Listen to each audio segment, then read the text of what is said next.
Banyak riwayat yang menjelaskan kalau matahari itu akan mendekat kepada manusia.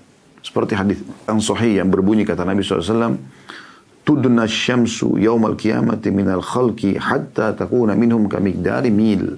Pada hari kiamat nanti matahari akan didekatkan oleh Allah kepada seluruh manusia hingga sejarak 1 mil. Dari riwayat lain, seorang perawi hadis dari sahabat mengatakan, saya tidak tahu 1 mil ini apakah jarak perjalanan atau memang mil yang dimaksud adalah orang Arab itu biasa kalau ingin menggunakan celak mata, ada kayu atau sekarang mungkin bahannya sudah dari plastik misalnya, yang biasa atau dari besi ya, biasanya dimasukkan ke dalam celak mata, kemudian dioleskan ke mata. Nah, pas pada saat mau oleskan ke mata ini dikatakan oleh orang Arab ini mil, pendekatan mil.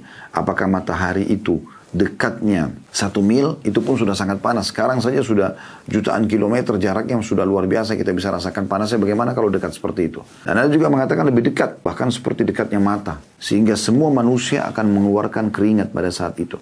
Dan dalam banyak hadis yang lain kata Nabi SAW, sesungguhnya manusia akan tenggelam dengan keringatnya masing-masing sesuai dengan kadar dosanya.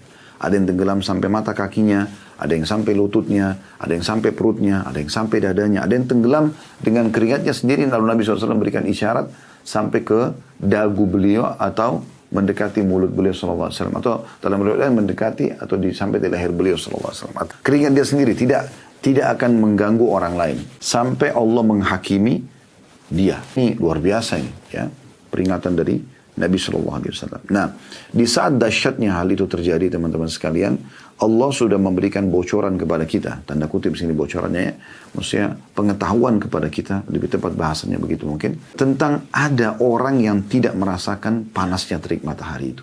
Bahkan mereka mendapatkan nikmat-nikmat yang besar. Mereka bukan para nabi-nabi. Karena nabi-nabi sudah pasti diselamatkan oleh Allah SWT. Mereka orang-orang seperti kita. Dan penyampaian hadis ini sampai kepada kita. Terus saja Allah jaga agar terus dipelajari orang beriman. Supaya jangan Anda kena panasnya teriknya matahari pada saat itu dan tersiksa. Mendengar orang menjerit kesakitan saja sudah cukup menyiksa kita. Apalagi kalau kita sendiri merasakannya.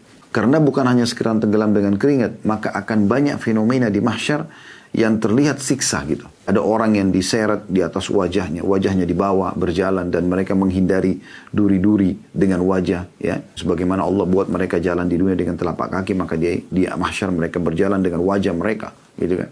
Tersiksa. Ada orang yang dililit dengan hartanya yang menjadi ular kemudian mematok-matok kepalanya gitu kan. Dan dia tidak mengeluarkan zakat hartanya dan sekian banyak bentuk-bentuk siksa yang nampak depan mata.